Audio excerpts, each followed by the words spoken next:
and ye shall know the truth, and the truth shall make you free.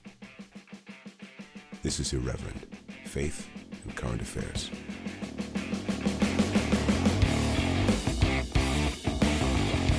Welcome along to Irreverent, Faith and Current Affairs with me, Jamie Franklin, and I'm joined again, very happily, by Thomas Pelham and Daniel. Thomas, how are you today? Very well, thank you, Jamie. Very well indeed. Very good. I'm pleased to hear it. And Daniel, how art thou? Very good. Thank you very much. Beautiful day. Yeah. We're not allowed to talk about that, Jamie. We're not allowed to acknowledge it in any way. It's so easy. It's so easy just to slip into talking about the weather. Chaps, I've got two. So apologies to audio listeners, but I always have two drinks. I have a cup of tea and a glass of water, and I want to show you this today. I've got a Tottenham Hotspur glass, and I also have a Tottenham Hotspur mug, and both of these were given to me by fans. So thank you very much. This is luminaries from past and present. Presumably, they're just chucking out the rubbish from their cupboards. Aren't they? Well, this one is actually quite a nice pint glass. So I don't know where that came from. But you may recognise former football player and now football pundit and part-time unofficial political commentator Gary Lineker on this mug with Paul Gascoigne. Do you chaps know who Paul Gascoigne is? Oh yes, Gazza. He used to cry a lot, didn't he? Yeah. I thought he played for Manchester. I'm not sure if he ever played for one of the Manchester clubs. He certainly played for Spurs though. But once I saw Gazza on a train. It wasn't first class or anything. I don't travel first class. I'm not that kind of person, as you know. But I was on a normal train carriage, and he was just walking along, and I could see another guy on the other side of the train carriage caught his eye. It wasn't me, it was someone else, but somebody caught his eye, and I could see in Gazza's face that he saw that he'd been recognised, and he just looked at the guy and kind of winked and said, "All right, mate," or something like that, and just walked on. But it's when I don't know whether you've ever had that kind of thing. It's extraordinary, isn't it, when you see somebody and you think, "Goodness me, like what are the odds of being in the same train carriage as Paul Gascoigne? And what is he doing here anyway?" I can't remember where I was, but. I don't have that, but I don't tend to recognise people. I mean, I had that I think I talked about it already. You don't know who anyone is, do you? That's the thing. I had a very embarrassing conversation with when I was curating Sandbanks with Sandbanks' most famous inhabitant. Harry Redknapp. Harry Redknapp. I just didn't know who he was. I had no idea. I just said, you just thought, who's this? Put my hand out and said, "What's your name?" Then, yeah. Who's this jolly rotund Cockney who appears to know loads about football tactics? Well, he didn't say anything about okay. It must be said. We were in a cafe. He was a good manager for Spurs. Got us into the Champions League. Did he? This is the moment that that Daniel regales us about 40 stories of people wandering up and down his street. Daniel, just tell us. Just one. Just tell us the most famous person you've ever met. Is it Rod Stewart? Yes, I have met Rod Stewart. Is he the most famous? No, I've Cardinal Martini. I was at a service he was doing. Right. Okay. Ended up having breakfast with him afterwards. Wow.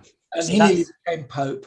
Okay. But my biggest blooper, in terms of not realizing that someone was particularly influential, was Tony Hayward. Right. Who was the former head of BP.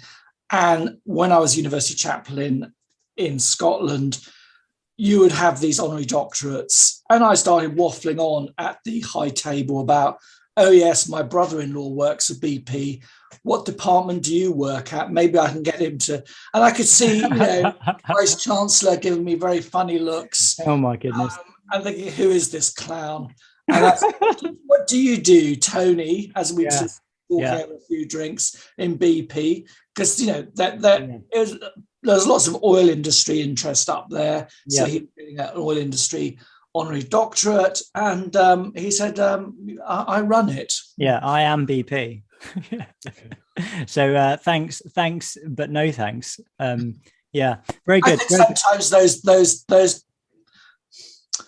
good-hearted celebrities or personalities rather like that when you don't know who they are. Yeah, do you think so? Yeah, I think that may be right. Of course, we all know via Zoom Lord Frost, who's quite famous, isn't he? I suppose.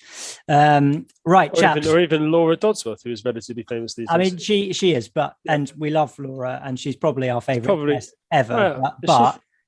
She's definitely up there as far as I'm concerned. But She's one of only 2 guests we've had on twice, for example. True. But Lord Frost he's very well known. Considerably better known. Yeah. Well, not until recently though, was he? I mean, he sort of sprung into. I mean, by speaking good sense, of course, which is nice. Nice to have. He continues to do so, I think, in his journalism now. But let's before we come to the political world, let's have a prayer, shall we? And then we'll read our Bible reading. We're up to Revelation chapter 5.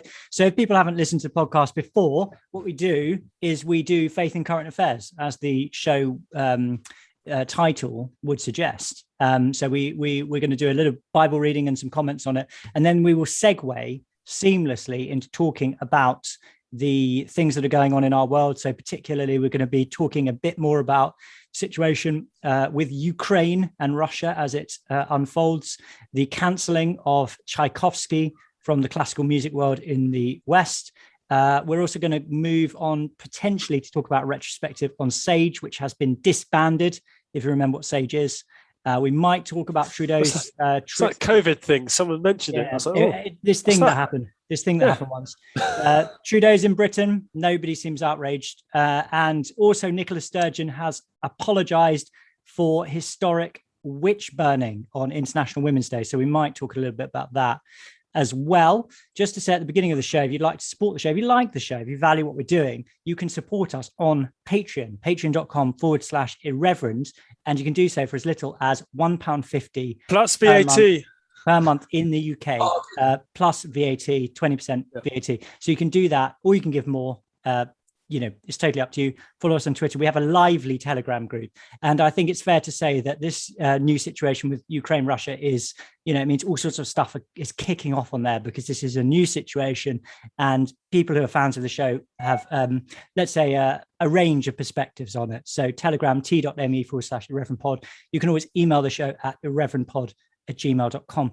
If you would like to. We love your emails. We read them all, try and respond to them, but there are lots. So, please be patient.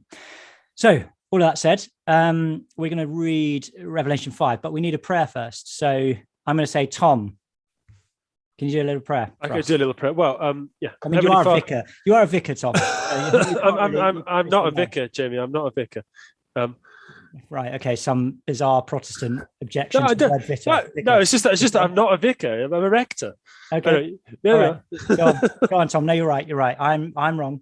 And I apologize. I apologize to you, brother. I'm sort of just for context. There's absolutely no difference. But I'm sort of taking the piss out of myself, because there are so many rectors who do that. I'm not the vicar. No, I'm the rector. Okay. It means nothing now. It means nothing. But it means nothing. Nothing means anything. All right, Tom. Good. Let's go. Let's pray. Heavenly Father, bless this time. Bless our listeners. Bless us with discernment and wisdom as we open up your word, as we discuss your world. Amen. Amen. Lovely prayer, Tom. I like that word thing. That it's like a tongue twister. Sorry, being serious now. Revelation chapter 5. Okay, I'll read this out, shall I? Because I've got it in front of me. So remember last week, Revelation 4, we were talking about this heavenly scene, with the throne and the elders and the living creatures and the thunder and the glass sea and all that kind of stuff. So this is a continuation of that vision.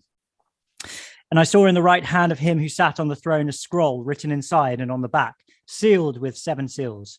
Then I saw a strong angel proclaiming with a loud voice, "Who is worthy to open the scroll and to loose its seals?" And no one in heaven or on the earth or under the earth was able to open the scroll or to look at it. So I wept much, because no one was found worthy to open and read the scroll or to look at it. But one of the elders said to me, "Do not weep. Behold, the Lion of the tribe of Judah, the root of David, has prevailed to open the scroll and to loose its 7 seals." And I looked, and behold, in the midst of the throne and of the 4 living creatures, and in the midst of the elders stood a lamb, as though it had been slain, having 7 horns and 7 eyes, which are the 7 spirits of God sent out into all the earth. Then he came and took the scroll out of the right hand of him who sat on the throne. Now, when he had taken the scroll, the 4 living creatures and the 24 elders fell down before the Lamb, each having a harp and golden bowls full of incense, which are the prayers of the saints. And they sang a new song, saying, "You are worthy to take the scroll and to open its seals. For you were slain, and you have redeemed us to God by your blood, out of every tribe and tongue and people and nation, and have made us kings and priests to our God, and we shall reign on the earth." Then I looked, and I heard the voice of many angels around the throne, the living creatures and the elders. And the number of them was 10,000 times 10,000, and thousands of thousands, saying with a loud voice, "Worthy is the Lamb who was slain to receive power and riches and wisdom and strength and honor and glory and blessing. And every creature which is in heaven and on the earth and under the earth, and such as are in the sea, and all that are in them, I heard saying, blessing and honor and power be to him who sits on the throne and to the Lamb forever and ever." Then the 4 living creatures said, "Amen." And the 24 elders fell down and worshipped him who lives forever and ever. Here endeth the reading of God's word. It's a striking passage. And there's just a couple of things. I mean, there's so much in here, as always, but I suppose the sort of drama of this piece is all around the scroll. You know, what is this scroll? What's going on there? Why can't anyone open it? The Lamb, and then this doxology, you know, this praise at the end of the passage. So the scroll seems to contain, you know, some kind of secret decrees of God's pronouncements concerning judgment and the salvation of humanity. It's interesting. I'm really interested to get to chapter 6, because in the next chapter, where the seals of the scroll are open, there are these visions of it is the horsemen of the apocalypse, the next chapter, which actually sounds surprisingly relevant. I mean, we'll get to it, but, you know, scarcity on the earth, widespread death, conflict on the earth, war. You know, it's all relevant stuff, folks. So there's something about some kind of secret to do with judgment and salvation in this scroll. Nobody can open it except for this Lamb, which stands in the midst of the throne and of the 4 living creatures and in the midst of the elders, which I think is a picture really of the incarnation of Christ. So there's the identification with God, the one on the throne, but then he also stands in the midst of the creatures and the elders, you know, so he's a part of creation as well, which speaks of the divinity and the humanity of Christ. And then you have this situation where he has 7 horns, which symbolize strength, and 7 eyes, which represents knowledge, I suppose, and is also associated with the 7 spirits of God, which is a symbol of the Holy Spirit. And he is the one who is worthy to open the scrolls. And the reason that he is worthy, we're told in verse 9, is that he was slain and he's redeemed us, the people speaking, which is the creatures and the 24 elders. He's redeemed us to God by his blood. So Christ is worthy to open the scroll because of the cross. That's why he's worthy. And then we have this vision of heavenly worship where all of creation, you know, every tribe and tongue, the elders, the creatures, and so on, they worship in harmony the Lamb who lives forever and ever. So I think it's a vision of the supremacy of Christ. It's a vision of the way that Christ conquers through suffering, that he's made worthy through the suffering of the cross, and so on and so forth. But I think the thing I was thinking when I was reading this is that when you get these heavenly scenes in Revelation, there's such a strong emphasis on the unity of the worship, and these kind of motifs of, you know, every creature which is in heaven and on the earth and under the earth, and such as are in the sea, for example. That kind of thing happens over and over again, and there's kind of emphasis and repetition of the fact that it's all creatures who are united in their worship of God. And I think this is a little bit like the point I made last week, but this vision of heavenly worship is really the only way that we can have true peace among the nations. It's when we acknowledge and submit to the one who is truly the king, the one who is truly the ruler over all, who is Jesus Christ. And, you know, ultimately the reason that we have these problems, I mean, the root of it all is that we are not unified in the worship of God. And we have people who are pursuing their own ends, their own agendas, their own power, their own fame, and they're not taking the way of Christ, you know, the servant, the sufferer, the one who sacrifices out of love, the one who submits himself to the will of God, but they are pursuing earthly glory, earthly power, earthly ends. And this is why, you know, it's absolutely, I always think of Revelation, this chapter of Revelation, chapter 5, sort of really has a resonance with Philippians, Paul's letter to the Philippians, chapter 2, and that wonderful sort of the wonderful Christ hymn that's in it. And I think Paul makes exactly the same point, doesn't he? He says, in your relationships with one another, have the same mindset as Christ Jesus, who, despite being in nature God, didn't consider that to be something to use for his own advantage, but rather made himself nothing. He made himself a servant or a slave, even in human likeness, the lowest, compared to his high nature. He had the right to take what he wanted, but actually he won. He didn't rely on that right, but rather relied on his own self-sacrifice, becoming humble and obedient, and so therefore is exalted on high. There's a real sort of sense of concordance between those two passages, I think. And again, you get that idea that every knee should bow in heaven and on earth and under the earth, and every tongue acknowledge that Christ is Lord, to the glory of God the Father.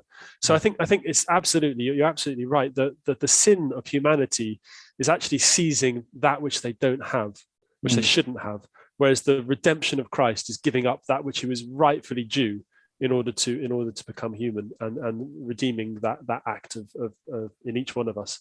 What a great passage. This time of turmoil, can we not, in a sense, sympathize and connect with the writer of Revelation in his vision, that he begins with this in 5, this sense of this despair of not initially being able to see where the work of God is going and how history is progressing in what we know for him was a period of intense persecution for him and the early church, a pressing down of tyranny, of wars and rumors of wars, and then he has this wonderful sense of that the scroll is going to be used, that God is not sitting just idly by, but God is actually moving and progressing the whole of human history towards his own purposes. And I suspect many people now, as have been in the last couple of years, have had that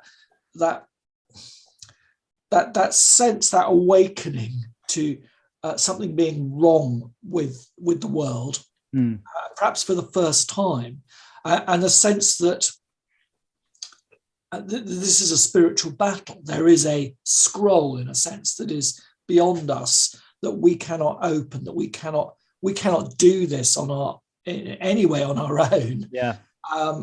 And yet there is one through something that happened 2,000 years ago on a hill, who has the power and authority to make all things right. So for me, it kind of is a sort of psychological thing that, I can connect with that deep frustration. Open the scroll, please. When am I going to see the purposes of God becoming clearer and more manifest in a time of chaos where I feel helpless and perplexed? Does that make sense? Yeah, it does. And it also puts me in mind of the, this sort of this desire that we have to coalesce around something. It reminds me of, we were referring briefly to a piece that David Starkey did about the way that the Western nations have been trying to find a sense of unity and coherence without violence and without power. And that in this fallen world that he doesn't call it a fallen world, but in this fallen world that we live in, we know that is, I think it's apt to be critiqued as naive. But in this vision, the coherence comes because people are united in their worship of God. And it's like we want that coherence. It's almost like we have a cultural sense of that coherence. But we don't know where to find it anymore. And if I may, I think this does segue really nicely actually into what we were talking about Ukraine. So there's a really good article on the Unheard website by somebody called Arta Moini, who I've not heard of before. But I think it's a brilliant article. I think it's probably the best thing I've read on Ukraine so far. It's called "How Western Elites Exploit Ukraine." One of the insights he gives, which I think is really key, is he writes this: perhaps given the profound crisis of meaning in the West and the gap in solidarity and social cohesion, we should not be surprised. So he means that we shouldn't be surprised that Western elites are, homogenizing the narrative in order to present a narrative which is favorable to their political agenda. So there's a profound crisis in meaning in the West. There's a gap in solidarity and social cohesion. Living under the conditions of rootlessness, spiritual emptiness, and angst, every crisis is an opportunity for mythopoesis. Tragedy is reborn, and we are easily enthralled by the periodic cycles of worship and hero making. Our faith in the cult of expertise, think about COVID and what we've been living through for the last 2 years. Meanwhile, blinds and lulls us to the potential dangers of such black and white thinking. And I think there is something very profound about that, because what we're seeing, at least this is still quite raw, isn't it? I mean, last week it was really raw. It was 4 or 5 days after the invasion of Ukraine that we were talking about this. But even at this early stage, you can see that people have such a desire for cohesion, for social cohesion. There is a readiness, there's a willingness to jump as soon as we're called. It's like a dog whistle or something like that. So suddenly overnight, well, not really overnight, but in quite a short period of time, COVID has basically disappeared, and now we've got Ukraine, and everything is now about Ukraine, and all of our unity is based around Ukraine.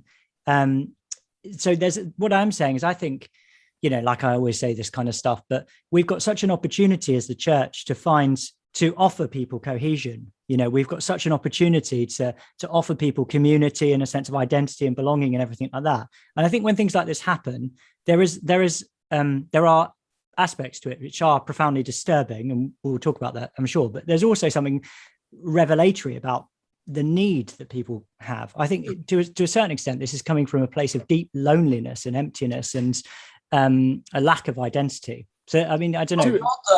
I suppose not that we're saying, or you're saying, if I've got you right, that coalescing around the urgency of what's happening in Ukraine is anyway wrong. There's a nobleness in that people trying to, rush to help refugees and decrying the appalling invasion and the barbaric means. I mean, as we saw just today, the horror of a children's hospital and maternity being bombed. But just sort of going back onto the some of the philosophical stuff under the bonnet, I was minded of the French philosopher Girard, who sees that in human history, we do coalesce around scapegoats and victims and violence. That's often the part of the pattern of things. And his take on Christianity was that the ultimate victim of violence is Christ himself, who turns out all round, so that we need not create scapegoats or be violent to each other, that no blood need be spilt, with Christ as that one focal point. He sort of lances the boil in a sense. But so when we abandon that we no longer have that focal point in it's just a Western, in the Western Christian story. We don't have the scapegoat anymore. So Christ is the scapegoat, isn't Christ anymore on the hill. Yeah. So now we need new scapegoats. So when it was COVID, the scapegoat was, anti-vaxxers and COVIDiots, and now it's, Russians and Putinists and Russian sympathizers. Sorry, Tom, go on. Yeah, I don't know. I want to just tease apart this idea, Daniel, that I think we can all say that there are certain things that are very good to coalesce around, helping Ukrainian refugees or the horror of war. However, that's not the only thing that people are coalescing around, and I'm very worried, and I think this is something the church really needs to speak about, that we're ending up in once again, we spoke about it last week, in a World War I situation where there is where all the press are throwing themselves wholeheartedly in with the underdog, Ukraine, without taking a step back to think, but what is the best thing? How do we seek peace? In other words, how do we seek peace in this world is not encouraging war. and this I think is people have got quite upset with me in various places for saying this, that I don't think that they should be continuing fighting in the Ukraine because it's not. But I'm going to actually double down on it, because having thought about it for a week now, I honestly don't think that supporting war is the way to end war. Actually, the radical thing that Christianity says is to love those who are unlovable, and those who are unlovable now is the Russian state. But unless we start learning to see common humanity with these horrible aggressors, then we're never going to sort this out. My mind turns inevitably to the awful results of punitive damages against the German state after World War One. It turns inevitably to the lost opportunity of NATO, effectively disbanding once the Soviet Russias had gone, because we need an enemy to sustain these sort of structures of hate, and then the enemy plays into that role. But the only thing that can break down what will, I think, inevitably be a sort of cascade of violence and continued problems is not war. It's not encouraging war. It's not pumping weapons and money into the Ukrainian war machine and prolonging the war for one day, because the collateral damage will just get worse and worse. It is to seek love in the darkest places. And I think the hardest words that Christ maybe ever spoke from his cross were, "Forgive them, Father, for they know not what they do." That's the Christian message. It's not, and I'm really worried that our press is a sort of spiritualizing this one. Maybe the church isn't, but our press is. And that's going to be a tricky place to get out of if we get, when we need to. So, Tom, I think that one of the things there, I mean, there are a number of, so I think one of the tricky things about this conversation is there, and this does apply to what you were saying as well, Daniel, is that there are empirical claims that are being made, which are, that empirical claims are either factually correct or not, aren't they? And so my view is, so Tom, one thing you just said about NATO disbanding, I'm not really sure what you mean by that, because NATO hasn't disbanded and it's been... No, it should. It's a lost opportunity. Oh, you said it should have. It's the lost opportunity of welcoming Russia thoroughly back into the... I mean, Peter Hitchens writes about this. Sorry. So what you're saying is NATO should have disbanded. Yeah, because of course it should have done. There was no need for... I misheard what you said. I mean, there's no need for an anti-Russian organization. Yeah. It was always going to push Russia into the role of the bad person. Yeah. If Russia is pushed into that role, then they will remain in that role. That was there's seeds of division. I mean, I'm not saying it excuses Russia, but it's seeds of division that could have, whereas love, where we needed to learn to love, and that's still the case. Yeah. So sorry, Tom, I just misheard what you said. Okay, so NATO clearly hasn't disbanded, and that's one of the problems that we're dealing with here on a historical basis. That NATO has been expanding eastward and has been talking about. I heard a really good lecture by John Mearsheimer. And he makes the point that NATO specifically said in 2008 that it planned to make Georgia and Ukraine members of NATO. And this is as far as the Russians are concerned, extremely provocative.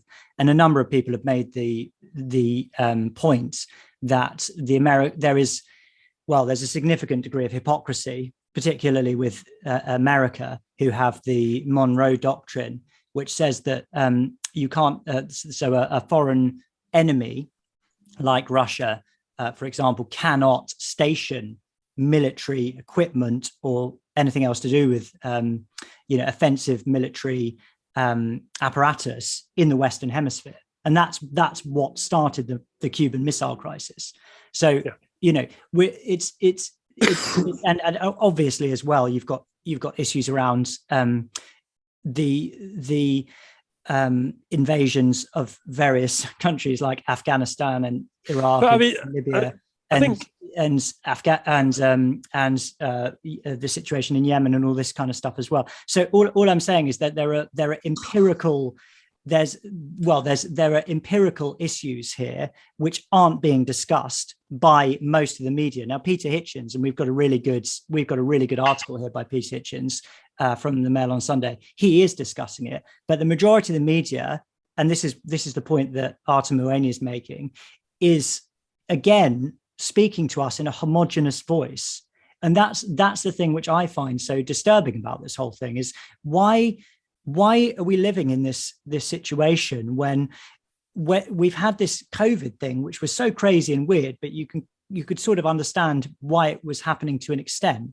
But then something happens immediately afterwards, and it feels so similar. Do you see what I mean? In terms of the way the media are doing this. And now we have to, we go this round of virtue signaling. So sorry, I don't want to talk about football all the time, but, I was watching the Spurs match this week, and all the players come out in shirts with Ukrainian flags on them. Well, one team did, and the other team had peace signs on. And then there was like a mini concert for Ukraine in the football stadium.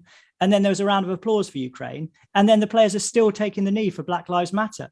Daniel, you and I predicted about a year ago that football would just become, a sort of a series of political gestures with very little sport involved. And, that seems to be sort of more and more the case. But I mean, do you see what I mean about this? I think I do. However, the problem is, to play devil's advocate, is the moment is lost. As much as Peter Hitchens might argue for, retrospectively, we got this wrong. I'm not sure how that informs the present crisis, because part of the problem is surely that it's all happening at such an extraordinary pace. Well, I think it partly. So if you view the Russians as entirely responsible for it, then I think you're less likely to be in favour of a negotiated settlement with Western powers. So I think it was I always forget how to pronounce his name, but Varoufakis, is that his name? The Greek guy. He was saying, I think Russell Brand was quoting this, that the only solution here is negotiation with Russia, and furthermore, the agreement that Ukraine will not become part of NATO. That's the only way. That's the only way of dealing with this problem. But if you think Russia is Hitler. So this is one of the things that's developed in my thinking over this week. I'm just learning about this. But one of the things Konstantin Kissin was saying is that if Russia invades Ukraine successfully, it will invade the other nations surrounding Ukraine, Latvia and Georgia and so on. But John Mearsheimer, who is an expert, he's a world-renowned expert in international relations, he predicted 2 days before the invasion that it would not happen, for the reason that it would be too expensive for Putin to do it in the first place, and then to hold it with an insurgency within Ukraine. So my thinking is, if he can only barely do it in Ukraine, and he hasn't even succeeded yet, he's not going to do it in these other nations. So this isn't Hitler invading Western Europe. This is a profoundly different situation. So I think it alters. Sorry, I'm almost finished. I think it fundamentally alters the way you engage with the situation, whether or not you see Putin as Hitler, whether you see him as Putin. Not that I'm saying I think the invasion. I mean, I abhor what's going on, and I abhor seeing. Well, not that I'm seeing anything, but because I'm not really watching it. But hearing about women and children and civilians being killed and all this kind of stuff is appalling. And I don't want this to happen. And I'm much more I'm much closer to a kind of pacifism view in my view of war. I think almost all violence is unjustifiable from a Christian perspective, if not all of it. But all I'm saying is we've got to have a realistic and fair appreciation of what Russia are doing and what Putin wants in order to negotiate properly. I to be honest, Jamie, I don't think it really matters. Well, I do think it really matters. But you cannot justify what Russia are doing, no matter how provocative other people have been. But that's my point really. Is that despite the fact that Russia, for me, are clearly in the wrong and are clearly doing abhorrent things, we're not going to get out of this crisis without, unfortunately, the bravery of forgiveness and love. Because that's what the Christian message is, isn't it? Whether you think they're justified, whether you think they're unjustified. Tom, I absolutely did not say they were justified. I know you didn't. But I was saying no. But I'm talking to our listeners as much as anything else. But the problem is that the more that you pigeonhole them into a particular narrative. Look at today. I'm just looking at the Mail. The Ukrainian foreign minister has just said vowed his country will not surrender. I mean, despite the fact that if Putin starts leveling block by block, he's not going to surrender. Despite the fact that he has no, I mean, once again, I know you disagreed with this, but there is no, without NATO actively involving on the ground, there is no way that Russian sanctions will hit hard enough to prevent Russia from taking Ukraine if they want it. And we know that Putin is not afraid, and the Russians are not afraid of using abhorrent tactics against civilians, against hospitals, against refugees, and it will get worse. Tom, I just think this line of argument is entirely dependent upon empirical conditions that we can't have sufficient information about to pronounce so confidently. Sorry, Jamie, we can have sufficient information to say that Russia, other things considered, Russia will win in the Ukrainian crisis. No, Jamie, I'm sorry, we do. There is no way that Ukraine can hold out. So all you're doing is just repeating the same thing over and over again. No, but you're not. I could give you an example if you'd let me of something we don't know sufficient information about. We don't know how the economic situation is affecting Russia and the political situation in Russia. I mean, one of the things is Russian media has been banned in our country, right? So we don't get RT anymore. Okay. So we can't see that. We don't know what's going on in the Kremlin. We don't know if there's an intrigue against Putin in the Kremlin. There are all sorts of things we don't know. But okay. Let me put it this another way then. So, all things being considered, the risk of the Ukrainian attempts to stop this Russian invasion militarily, rather than relying on sanctions, which is what the West effectively has said they're going to do, because they're not going to get involved on the ground, are so high to their own civilians that it is an immoral thing to do. If on all the balance of probabilities, it's going to cause more pain to the people of Ukraine than surrender. Now, the brave thing is to step away from the nationalist rhetoric that we're hearing on both sides, to come to the negotiating table, saying things like, we are not going to surrender, or we're not going to seek a mediated ceasefire. That is not bravery. Hang on a second. There's a difference between saying they won't surrender and they won't have a mediated ceasefire. Those are different things, aren't they? Negotiations. I was suggesting a mediated ceasefire. One of the other things for them, it is a surrender, isn't it? They've drawn the battle lines as, we're not going to allow that's Ukrainian. That's what negotiation is, isn't it? You say you're never going to surrender, because if you say we're about to surrender, that will give encouragement to the Russians. But there are other things, Tom, and this is to be fair, I only listened. So there was a good interview on Unheard, and I actually forget who it was, but he was again a military expert of some sort, who was saying that Russia, at least this was 3 or 4 days ago, haven't yet mobilized their air force. And there, from the perspective that we have in the West, it's actually unclear why this invasion is going so badly for the Russians. So Putin boasted, I think it was in 2014, that he could take Kiev in 10 days or 2 weeks or something like that. It's been 2 weeks and he hasn't done it yet. The Air Force haven't been mobilized. The army, at least from what we're hearing, and let's be honest, loads of this is clearly propaganda and is not trustworthy, but it doesn't seem like the army is particularly organized. The synchronization between ground force and air force may not have happened. So what I mean, but and they're not using these terrible tactics to the degree they might be. There's some artillery. They might be. Yeah. Shelling of civilian populations and so on. At least as far as we know, it could be worse. So there are all sorts of questions. That's what I'm saying. I'm just saying we don't know. And also all of this stuff, as I say, we've got to filter through the fact that this is propaganda that we're seeing. So it's not trustworthy anyway. I do get your point, Jamie. I mean, that said, I suspect that part of the answer is that Russia is, for some reason, using conscript troops rather than their professional army in this conflict, and it looks like they're certainly not using their frontline military equipment either. They're not using the latest tanks that they have. They're using old ones from the 70s and 80s. So that could be part of the reason. They're simply holding them back in case NATO get involved. It could be one answer that I've seen suggested.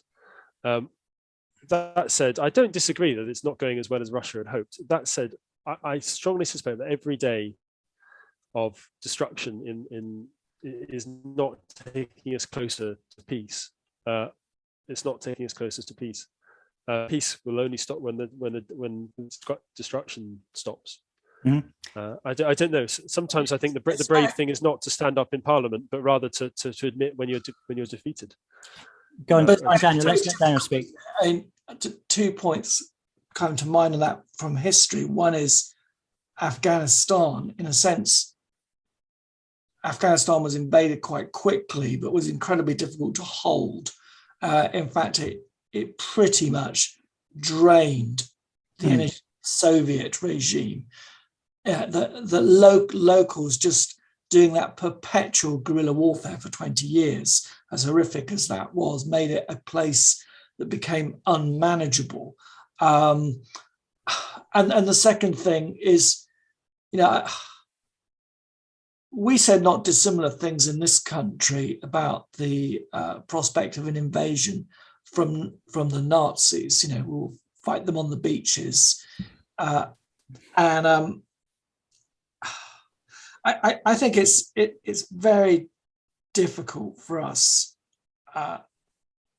to look at a nation that's a new nation that's got it's got a sense of identity, and to be able to say, in that situation, I wouldn't want to defend my country up to the hilt, and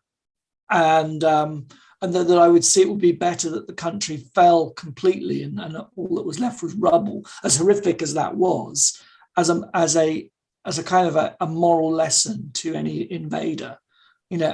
Christians did something not dissimilar.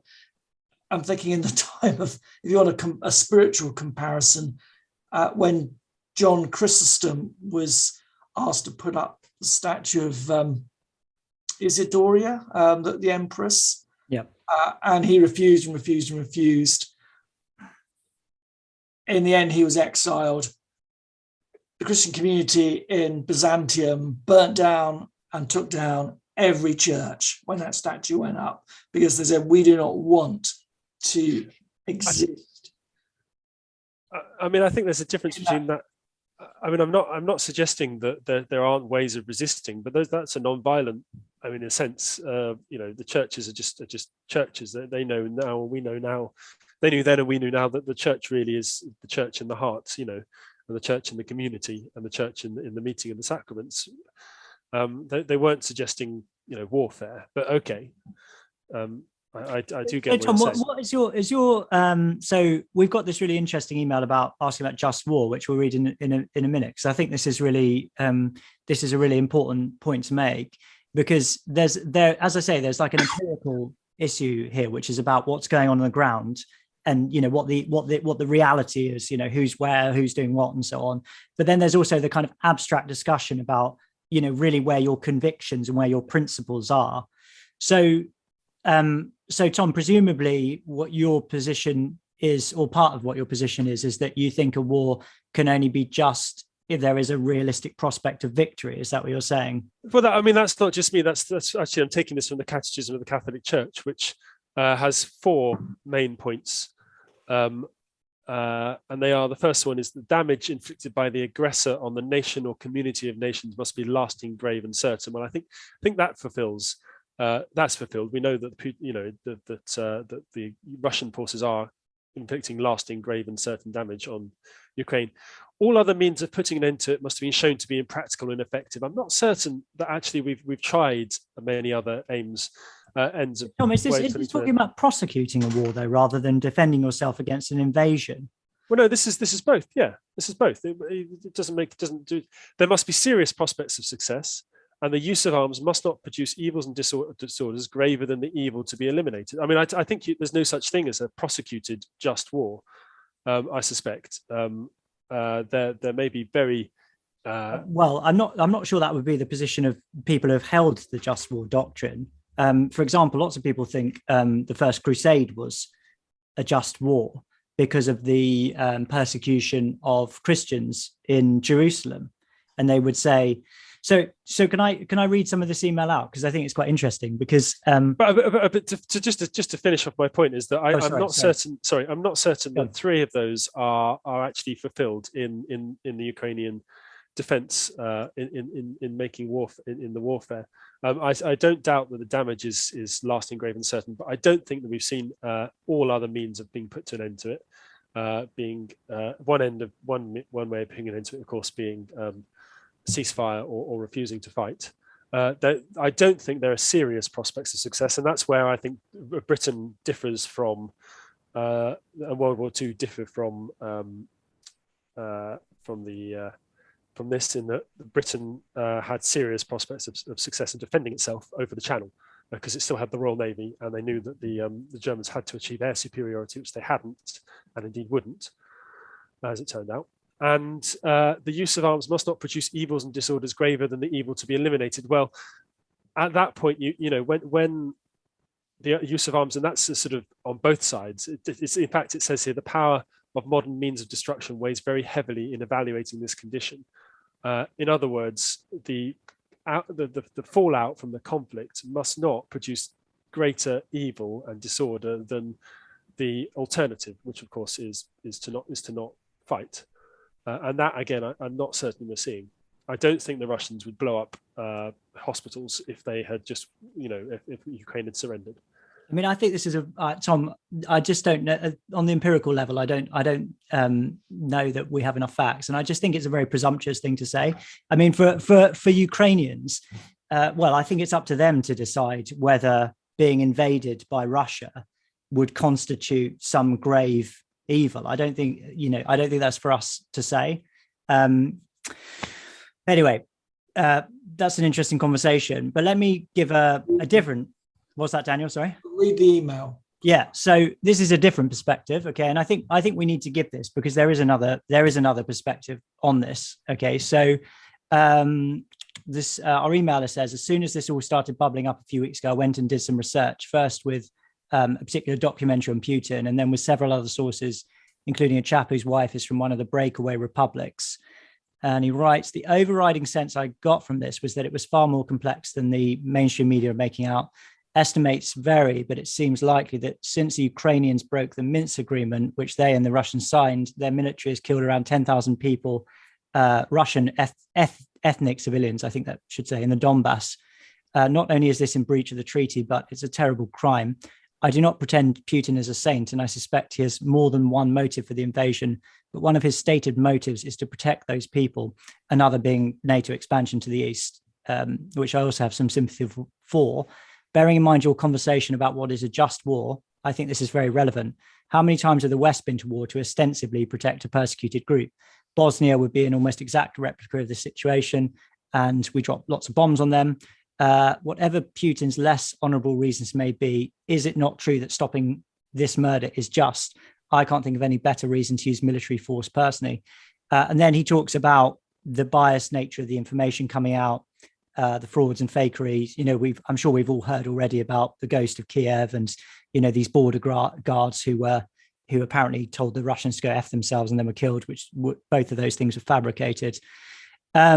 And then he mentions there's a contingent of neo-Nazis in West Ukraine. I've heard conflicting things about how big this contingent is, but nevertheless, that seems to be an issue. And then he says, I would be genuinely interested to know how you guys would apply the just war theory to this wider perspective, as I'm struggling to apply my own moral compass to each of the different actors in this story. So a different perspective. So I think one of the things that is taken for granted, at least in the sort of mainstream narrative, is that the invasion is unjustified. But this emailer is saying, well, there is a civil war going on in Ukraine in which Russian-speaking Ukrainians are being killed, and that part of the stated reason for the invasion is to protect them. And then you also have this situation with NATO expanding eastwards and potentially turning Ukraine into a NATO country, which would mean that one of Russia's essentially strategic enemies would be on its border. So it's potentially an act of self-defense as well. So he's asking from a just war perspective. And Tom, since you just read out the Well, I think you'd be hard pressed to justify it as a just war the moment Russia moved beyond. I guess you could make a claim for peacekeeping in the breakaway republics. But the moment you're invading Kiev, there's a point at which Russia have gone beyond that, themselves, beyond the idea that what they're doing is far worse than the evils and disorders that were being visited upon the people in the community. 10,000 people dying. I don't know about that number. I know Peter Hitchens also notes that there are people that there have obviously been atrocities committed in the Donbass region by Ukrainian forces. But once you move out of those and into a whole-scale invasion, then I think you're in a different territory and very hard to justify by the just war theory. So do you think, Tom, and Daniel, please come in on this as well, but what about let me just put it absolutely clearly. I think what we did in Iraq and Afghanistan and Libya was absolutely foolish beyond belief and criminal actions. I think it's appalling for Western countries to invade other countries, especially. I don't think they were just either. Especially in Iraq. Yeah. I mean, absolutely. But especially in Iraq, where we have this fantasy that we're going to impose liberal democracy in a country where, there's been centuries of completely different political and religious traditions. So it's just absolutely, it's like I heard the other day that Bush didn't even know when that happened in 2003. Bush didn't even know. This was the guy who was on Joe Rogan. I can never remember his name, but Bush didn't know the difference between a Sunni and a Shia Muslim when he invaded Iraq. The whole thing was absolutely insane. But so just war, no. I think we could probably, I don't know what you think about it, Daniel, but that would definitely be my view. But how can the West look at what's going on with Russia and object to it as an invasion per se when we have invaded other countries? I guess that's my question. There might be differences. I suppose from the Western point of view, the argument can be made that this is clearly a European democratic state, right? Even though there are elements of it that are dysfunctional, and that invading westward into it is different by nature than, say, invading or trying to liberate Iraq or Libya from authoritarian regimes. I think that. I mean, what do you think of that? One of the dangers do you find that a convincing rationale for objecting to it? I just don't think that two wrongs make a right. I think it's perfectly possible to accept that the West was wrong to invade Iraq, wrong to bomb Libya, wrong to bomb even Bosnia. Without really thinking through the consequences, and that Russia is also wrong to invade Ukraine. Yeah, so you would agree, Tom, that it's in that case that it's hypocritical. Absolutely. To object to it for the Western powers. I'm not talking about you and me who object to what happened, but for America as a nation, say, and I would say as well as Britain as a nation, because we participated in those invasions as well. To pronounce against it on the basis that it is an invasion, because we invade countries as well. That's hypocrisy is just absolutely, it's hypocritical, but that doesn't change the argument. It's in a sense it's a straw man.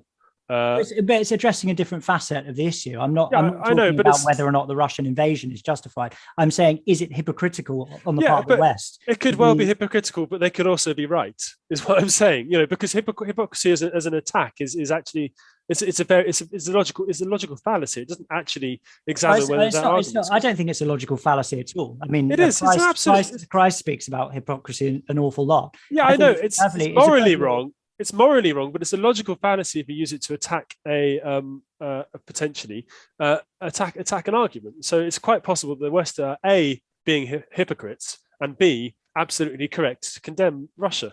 Well, and I don't think that's an incoherent argument to hold. It's a bit like it's an incoherent position to be in, though, to say that invading another country is wrong when you are part of a nation that, as a matter of course, invades other nations. All I'm saying is there has to be more to it than just saying invasion is wrong per se. I'm happy to say invasion is wrong per se. I don't think it's right that nations invade other nations. But if you are doing that, then there is something which is incoherent about your position. That's what I'm saying. Yeah, it's incoherent, but it's not necessarily wrong. That's all I'm saying. I mean, like I say, it's otherwise I don't think that the West is particularly good in this whole thing. I don't think that Russia was without some degree of provocation. I'm sympathetic to the idea that NATO should have been disbanded after the Cold War. I'm sympathetic to the idea that NATO, even if it continued, should never have pushed up to Ukraine. I'm very sympathetic to the idea that the West has basically led Ukraine on here and promised more than they have been able to deliver. Yeah, we got them to give up their nuclear weapons, didn't we, and promised that we would protect them. Yeah, and so, now we're not protecting them. I mean that's one thing, but also just in general, leading them to us. Come and join us, and then sorry, can't help you now. Oops, didn't see that coming. I think that's wrong. But I don't think any of that excuses. And in the meantime, I think that the West's interventionism is wrong. But I don't think any of that excuses what Russia have done, which is a grave evil in its own right. Or at the last minute means that one has to act in a certain way, that the other nations have to at least signal their extreme displeasure and impose sanctions. I suppose the problem is with the just war theory is that given that the speed this is all happening, this will become very academic. I mean, my fear is not so much whether this is a just war or not, or whether it's the final war. Oh, yeah. Well, that's what needs to be avoided. We could be arguing this without any walls on our houses next week. Yeah, it would be a good idea to avert nuclear war before we decide whether or not this was all who's right and who's wrong. But that's the point. That every moment that war is prosecuted in Ukraine is one moment where a trigger could happen that make things very bad. Which is why when it comes to it, the most important thing is, regardless of whether Russia's right or Ukraine is right, whether Ukraine want to surrender, whether their national pride allows them to, what needs to happen is people need to stop shooting bullets at each other in Eastern Europe, and that needs to happen. I think that time has now passed, Tom, and what you have now is a sort of psychological management, trying to figure out how to prevent this from escalating to a point where no one wins and half the planet's wiped, which is and trying to get into the head of Zelensky came onto our parliament and was complaining that we hadn't put a no-fly zone, and he said, well, people are going to die by the millions anyway. Well, they don't have to, actually. If you swallowed your pride, if you acknowledge that actually there are bigger things at stake at the moment, and that what's happening at the moment is that it needs to be restored. There's injustice that needs to be restored, but the way the world has decided that injustice is going to be restored is not through open military. I agree, Tom, but the problem is as a leader in that position it would be almost impossible for him not to say that without being removed or completely lose all authority. It would have been like at 9/11 for George Bush to have set up, well, actually, we're not going to retaliate at all. We're just going to sit down and chew over what lessons we've learned, and we're all going to hold hands and sing John Lennon's Imagine. The thing is that the generals would have removed him from office within about 10 seconds. I mean, it's how we deal with the immediacy in a moral way when things are happening at such a rapid pace. I don't know, but it strikes me that the problem is we could easily go down a very, very dangerous route any moment. Do we have? I mean, I've got a parishioner who's a retired admiral, and he said to me that the big problem he sees at the moment and he ran Cobra, I think, on the day of 9/11. Chaired it chaired it from the military point of view. He said, the moment the problem is we do not have on the global stage the sort of people on at least the Western side who necessarily have the wit to actually stop this from escalating. Yep. And to understand with the kind of extreme mega intelligence that you need to think, well, hang on, this is like three-dimensional chess. How do we prevent economic catastrophe on all sides, massive global depression, nuclear war, and so on and so on? If you look at who we have got people inexperienced in this, if not slightly senile. Yeah. I mean, you're totally right, and it's not only Biden, but Kamala Harris. I mean, her explanation of what is going on has become infamous. A big country has invaded a small country, and that's bad. That's the extent of her grasp of the situation. It's simplistic. It's like it's like listening to a child speak when you listen to her speak. So I think you're right, Daniel. Can I just bring in just another angle just to finish? I think we should move on in a minute. We said we're going to go for an hour today, but we've already used that time up. So really good thoughts from Jonathan Pageau on his podcast. So one of the interesting things that he says about this is he's reluctant to speak about it because he doesn't trust the media, which I have a huge amount of sympathy with. I think we've all hopefully got a healthy dose of skepticism about the corporate media. But he talks about the way that the Ukraine crisis, firstly, there's the link there with he doesn't actually talk about Revelation 6, but there's the link there with plague.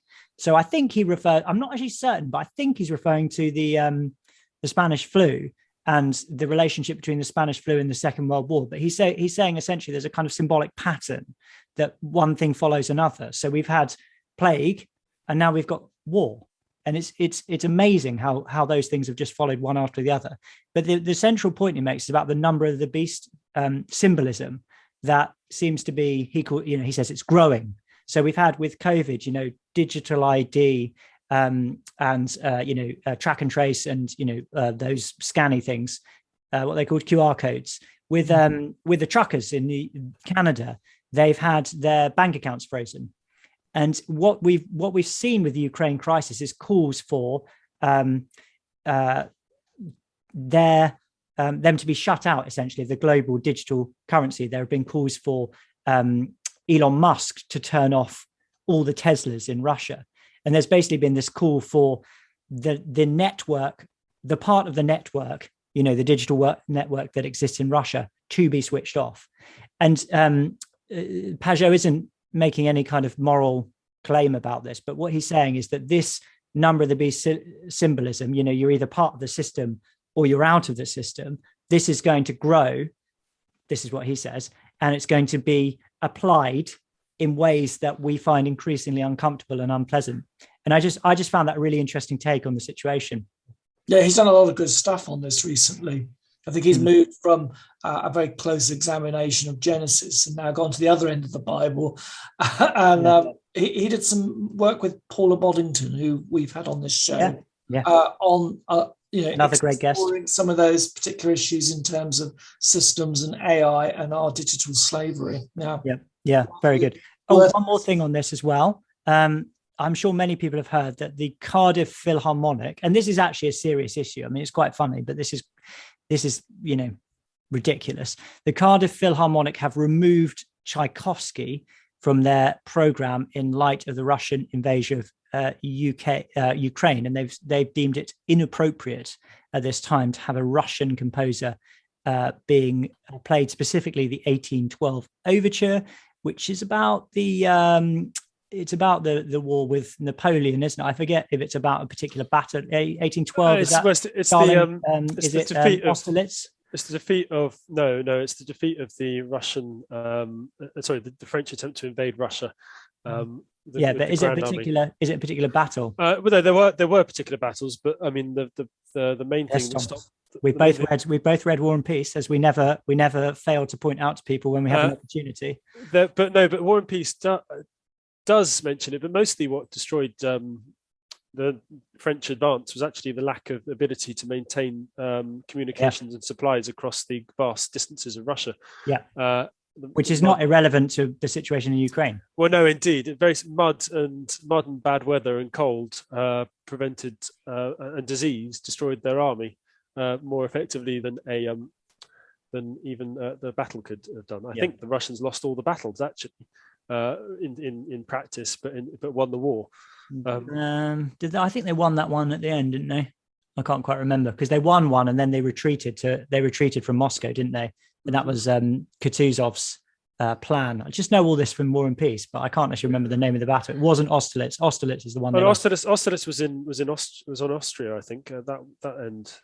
Yeah. So getting back to the issue, I don't know, Daniel, whether you wanted to say anything about this, but you were talking about the way that actually, the way that Russians and Russian culture is being demonized is very pernicious, and it's something we need to look out for.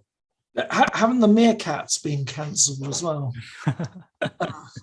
And meerkats are Russian, are they? On the the advert. Is that real? Has that really happened? I thought I'd heard that. This is ridiculous. But it's what I was. It comes down to what I was saying, that the only way out of this is love, and that means loving some people who are very hard to love. The only way out. Russian culture isn't hard to love. I love Russian culture. Well, no. I'm rereading the Brothers Karamazov. I'm not going to stop reading it because it's Russian. I mean, what planet are we living on? Particularly since that book has so much to speak into human conflict and morality. Yeah. Are we not going to read Solzhenitsyn? Yeah. I mean, it was locked up in the gulags for. Why does the actions of one Russian government taint all things that are Russian? I mean, that seems to me to be, like I said, I don't know. Sorry, I really, I'm not really sure what the definition of the word racism is. Is it racism or is it xenophobia? But it's some kind of prejudicial thing, isn't it? Which we've been told over and over again, we're not allowed to be prejudicial. But then it's just prejudice, isn't it? Well, as Rod Dreher said in his recent podcast on General Eclectic, that speaking to like Bulgarians, there are lots of overtones in the media presentation and popular discourse at the moment, which is anti-Slavic. It's sort of a lot of Eastern Europeans have felt at the brunt of a sort of a disdain, that they're second-class citizens, that they're cannon fodder. And we have to be careful of some of the tones of that. He talks about the way Westerners look down on people in Eastern Europe, and I think that's true. I think we do have a very snobbish and superior attitude to Eastern Europe, and we do think of it as a kind of uncivilized part of Europe. The barbarians over the other end of Europe. I think he's right. I think he's right about that. As the rest of us. Yeah. Whereas anyone who knows anything about Russian culture knows that it's made one of the great contributions to world culture out of all nations, I would say, musically, in terms of their literature. It's definitely up there with Germany and of course England. We can't forget to praise ourselves, but it's true. I think he makes a good point, or I saw a good point in his comments in the article, and which is that in the Cold War, even when East and West were sort of at the most tense, there was an understanding that it was through understanding and embracing our common humanity through the arts that bridges would be built and peace would be secured. And so it was actively encouraged. East-West cultural relations. We had the great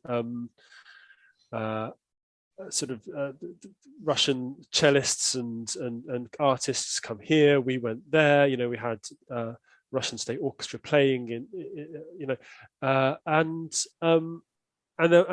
so through art, through culture, an acknowledgement and understanding of common humanity was found. There's a great James Bond novella about him on an assassination mission against a Russian and she spy, and she's a cellist in an orchestra, and in the end, the music that they're playing overwhelms him, and he refuses to carry out the assassination. And I think that comes from the same sort of idea, that sort of humanity that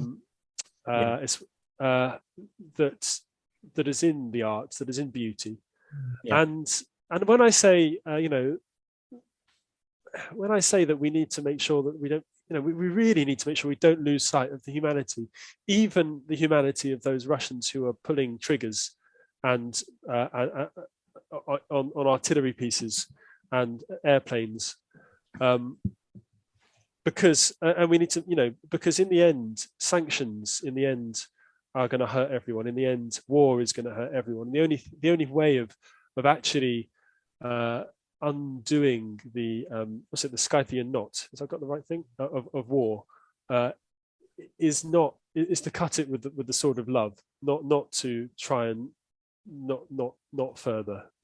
Some years ago, I think it's about 4 or 5 years ago, there was a documentary starring, it was a sort of docudrama with Sir Christopher Mayer, who was the United Nations ambassador for the UK.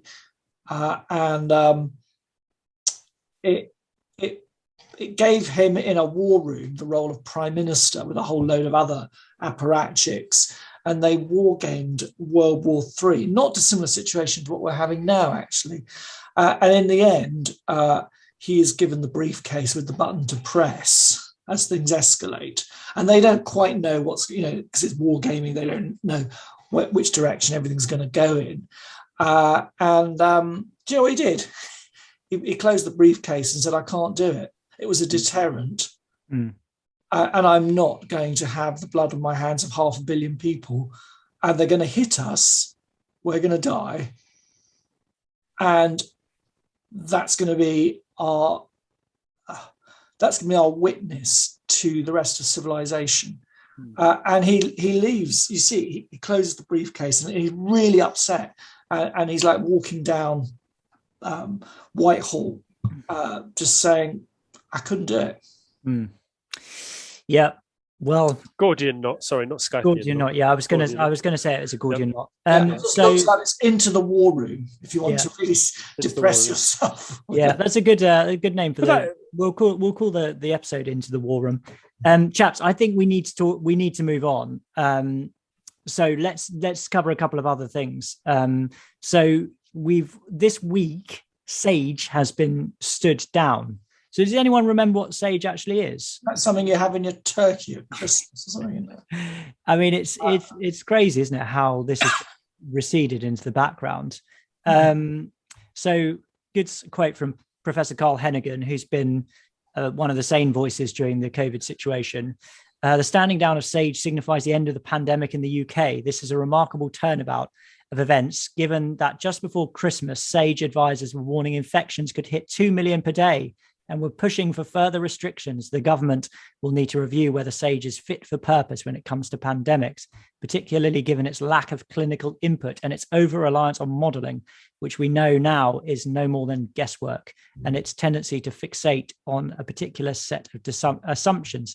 In mid-December, sage models predicted hospitalizations could peak between 3 and 10,000 a day, and deaths at between 600 and 6,000. And the advisor said the government should reintroduce lockdown restrictions. However, the government did not do that, and deaths peaked at 306, where their low end was 600, while daily admissions never rose beyond 2,615, whereas their low ceiling was 3,000. So yet another failed prediction on the part of Sage, and thank goodness the government did not take their advice. You wouldn't use them for horoscopes, would you? I prefer Mystic Meg. Remember her?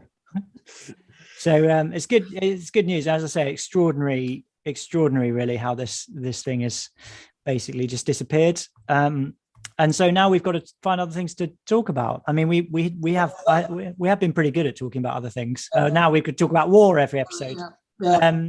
So the other thing, the other episode I wanted to just the other thing I wanted to bring up, story, is that Nicola Sturgeon, she's done something really finally has done something really useful. She's used International Women's Day to apologize to witches burned at the stake 500 years ago. She called this an injustice on a colossal scale. She said that the practice was driven, at least in part, by misogyny in its most literal sense, hatred of women. Witch hunting became highly prevalent in Europe in the 16th century. Does she say anything else? Yes, she told us MSPs that she wished to acknowledge the egregious historic injustice and extend a formal posthumous apology to all those accused, convicted, vilified, or executed under the Witchcraft Act of 1563. Some will ask why this generation should say sorry for something that happened centuries ago. It might actually be pertinent to ask why it has taken so long. And then she goes on to tie it to some other things. So a strange intervention, chaps. Not one I was expecting personally. I mean, I'd rather she worried about this than worried about trying to convince people to have a no-fly zone over the Ukraine, which is something else she's come out with. Has she been advocating more things to apologise for? Yeah, she should be apologising for causing a nuclear war. Yeah, she should be for potential. Yeah. So she advocating a no-fly zone over Ukraine. She is. Yeah. Oh my goodness, it never ends, does it? It really anyway. Ends. But it's good on the whole. I think this is a bad moment in Christian history. Definitely a bad moment. The witchcraft trials. I mean, I think in all fairness, I'm just going to say this: Christianity has created this whole conversation around the liberation of women. You know, if you go back to pre-Christian times in antique Greece, women had there was no acknowledgement that women were even individuals. They were chattels to their husbands, who were essentially the head of the cult of the family. I've been reading about this in Larry Siedentop's excellent book recently, Inventing the Individual. So the only reason we're having a conversation about women's liberation is because of Christianity in the first place. It happens in a Christian context. This is very, very bad historically. And again, I'm not an expert in this, but it seems to me that the witchcraft burning is less to do with Christian history and more to do with the birth pangs of modernity. You know, this was a time when there was such religious and societal fervor, and the atmosphere was so unbelievably febrile. There were times of collective madness and hysteria, paranoia over Roman Catholics and witches, clearly. No, because if you look back in deeper into medieval time, there was clearly a bit like there is in Latin America, a sort of syncretic practice of magic and Christianity, astrology and whatever did sort of hang about. People kind of turned a blind eye to a lot of all sorts of stuff that was going on, and that it wouldn't have been uncommon to have gone to some old lady at the end of the village who had some sort of power or the cure that it wasn't particularly warmed to, but it was tolerated. And as you said, in the sort of 17th, 18th century, what you get is a completely different atmosphere of modernity crashing into religion and these sort of pagan practices. It gets so easy that what she said yesterday or the day before in this apology to misread it as, oh well, that was another incidence of religion being oppressive. And I think what you're saying is it's more nuanced and complex. By far, Can I chuck a grenade into this conversation? And, what a surprise! That's what you want. You're going to bring out your Hermione Granger hat. No. I was just actually. I don't actually agree with. I don't actually agree with C.S. Lewis in this, but he did address this very issue in some of his thinking. You don't agree with C.S. Lewis, and he wrote this. He was asked the question, 300 years ago, people in England were putting witches to death. Was that what you call the rule of human nature or right conduct? He would concede nothing. He says, the only reason we don't execute witches these days is that we don't believe there are such things. If that were to change, things would be very different.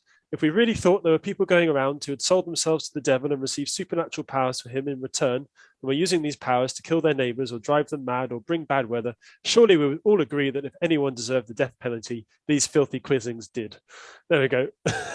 So you don't agree? Sorry, you don't agree with him? You were saying. I don't think. Well, I mean, maybe if we could be certain that someone was actually dabbling in the dark powers in that way, would they deserve punishment? I don't know about the death penalty. I mean, to be fair to what I said, I don't think what Lewis said contradicts what I said. What I was saying is that I think it was a time of heightened paranoia, and people, a shift. The Reformation was a change that we could not possibly imagine. The Catholic Church had been the largest institution that humanity had ever seen, and it had a hegemony over Western Europe for 1,000 years.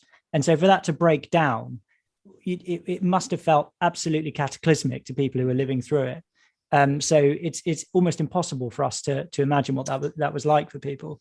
I mean, I don't disagree that I mean, in a sense, Nicola Sturgeon's right. Those burnings were wrong, but whether she has the culpability to apologize for them, because I mean, if you don't actually have culpability, you can't really apologize. I don't know, and this is the same problem I have with sort of apologizing for, say, Britain's imperial past. Whether do I have culpability for the actions of my ancestors who were fishermen in Littlehampton? Do they even have culpability for the imperial past? Whether we should or shouldn't be apologizing for it's another question, of course. But if you don't have culpability, you can't really make amends. You can't apologize. I mean, the biggest genocide, I think I'm right in saying, in Europe, probably up till the end of the 19th century, was Julius Caesar's mass murder of the Gauls. I think it's over 500,000 women and children slaughtered, crucified, to the great applause of the Romans, who thought this was a very... Reparations from Italy. That's what I want. I think Italian government needs to, make reparation to the French. Yeah, and that was a mark of, and this is a good illustration of what I was talking about earlier. That was a mark of his greatness that he did that, and that comes to us from Roman civilization. That's the way they thought about the value of human life. Yeah, it's always a fantastic headliner. Yeah. It's a profoundly different view of humanity to the Christian world that essentially replaced the Roman world, or the Roman way of thinking about humanity. Something I was going to say about that, what was it? So no, Tom, I think you're exactly right about this thing. It's a return to a tribalist identity, and I think as I've said before in this show, I think it's deeply worrying. We need to see people as fundamentally individuals, as responsible before God for their own individual actions, and not as culpable by virtue of the fact that they are white or black or English or male or female or whatever. I think that's a significant issue. Chaps, we didn't manage to keep it to an hour, but we're pretty close. We missed out. We missed out Trudeau, but basically, I don't even want to talk about Trudeau very much. But he's in Britain apparently, and there's been no outcry, even though he's frozen the bank accounts of loads of his citizens. And done some nasty things to the truckers. So anyway, we didn't get time to talk about that really, but I think it's a pretty good conversation. Any final thoughts, anyone? No? Okay, good. Well, thanks to everyone for listening or watching as well, because we're on YouTube as well. I bet, listen, lads, we're going to get feedback from this episode. You better believe it. We're going to get feedback. Some people are going to be happy. Some people are going to be sad. But actually, this is a really important thing to say. I think Toby Young on the Daily Skeptic is doing the right thing with this Ukraine thing. He's holding a space open for people to have different points of view. And I think we all agree that we'd like to do a similar thing here. So we're learning about what's going on. We're responding to it in the best way we can. And, you're welcome to tell us what you think. And we do see this feedback. I mean, we literally see it and we discuss it. We've got a Signal group where we're discussing this all the time, back and forth. Obviously within reason, we've got other things going on as well, but we're engaging with what you're saying. So that's the Anglican genius. We're holding all things in tension. Exactly. Yeah. It's what would you call it? Like a creative tension. Creative. Yeah. The Anglican creative tension. Shared differences. Yeah. Good disagreement. That's another one, isn't it? Is there another? Mutual flourishing. Yeah, exactly. Yeah. Anyway, well, let's not go any further down that path. Thanks to everyone for watching, listening, and being with us. Really appreciate your support. If you like the show, do support us on Patreon, patreon.com/Reverend. You do get the episode slightly early, depending on when we record. And really appreciate any support you can give us. Engage with us in all the other ways I mentioned at the beginning of the show. Thank you very much. And we're looking forward to seeing you again next time. So goodbye. Goodbye. Bless you.